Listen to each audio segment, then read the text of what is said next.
Like I'm ready to put Manuel Ugarte on a rocket and fire him into the sun.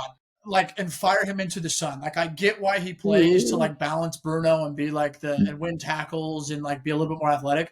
But dude, when he receives the ball and can't even play two touch and like it, and then Bruno's not having a great game, it was a fucking recipe for disaster. Yeah, and I don't get it. Like, I mean, the inconsistency of United has been there for so long. We know this. Dope said it last week. You're only as good as your next game. We knew it. I was so confident going into this game too. And Shauno, to your point, like the decision making around the rosters, like it's getting to be inexcusable for me as well. Like what doesn't make any sense to me at all is like Luke Shaw used to be that guy. It really was. There was a period of time where he was, you know, the best left back, you know, in England for sure, and he was up there in best left back in the world. But his decision making is terrible. Like, I mean, of the last, like, I promise you, if you go back and watch the last couple of games and see the goals that we've given up, how many of them have come from Luke Shaw just completely losing his man at the back post? It's absurd, you know? And what I don't understand too is if you're playing like De Ligt and Harry Maguire in that back line, why do you need to put Ugarte in front of him? Like, you know, put Kobe in there. Let Kobe and Bruno like do their thing. Yeah, that like was what I was gonna ask. they have the defensive coverage with those two center backs, and then Bro, it was like 5 minutes of Kobe coming on, and he did like 4 or 5 turns that I think Ugarte would have torn both ACL. And I'm joking. I texted Henry. It was 5 minutes. It wasn't like it was a span of him coming on. It was 5 minutes, and I was like, it's different. And so the thing is like I really am at a point right now with Ruben where like I'm struggling a lot to see what he could possibly do to make it better than it is. And like Ahmad was out for personal issues. Mazraoui's injured. We know that to be true. Like, there's a couple of guys coming back to full fitness. I thought Cunha looked so fucking rusty. I thought he looked him and Bumo were very bad. Yeah, and like Bumo, talking about a terrible first round draft pick. Good lord, I was expecting so much more. Well, of the guy. So like, was he negative? It wasn't negative. Said it could have been Bruno. Negative.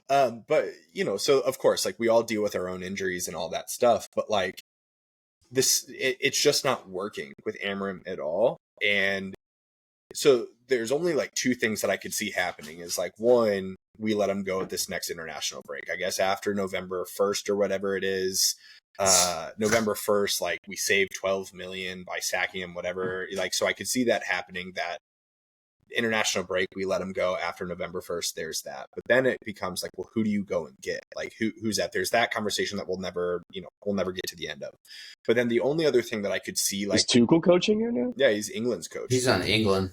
Oh, that's right. Sorry. The only other thing that I could see like working is like Ineos coming out and saying Ruben is our guy definitively. Like that is what it's going to be, because I also think that there's still like this power dynamic between some of the players that have been here for the last couple of managers not buying into the process and like it just existing that way. Like for me, it feels like United, even 6 games into the season, some of those players are already settled into like, well, I'll just outlast this manager. It's happened in the past. It'll happen again, like whatever it may be.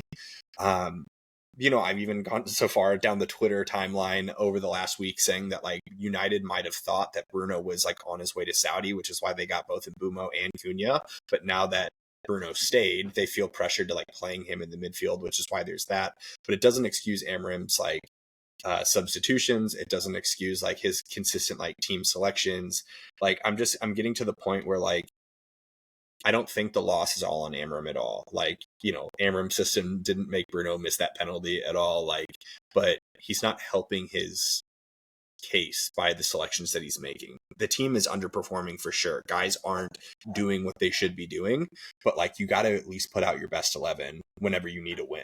Like, what's the Rooney quote that's going around right now? Where he was like, when we played, we were hunters or something like that. And he's just basically like, I don't recognize the club. Holy like, it's shit. Just, I mean, it's super sad. It is kind of a mentality thing, like the mentality thing though. Totally.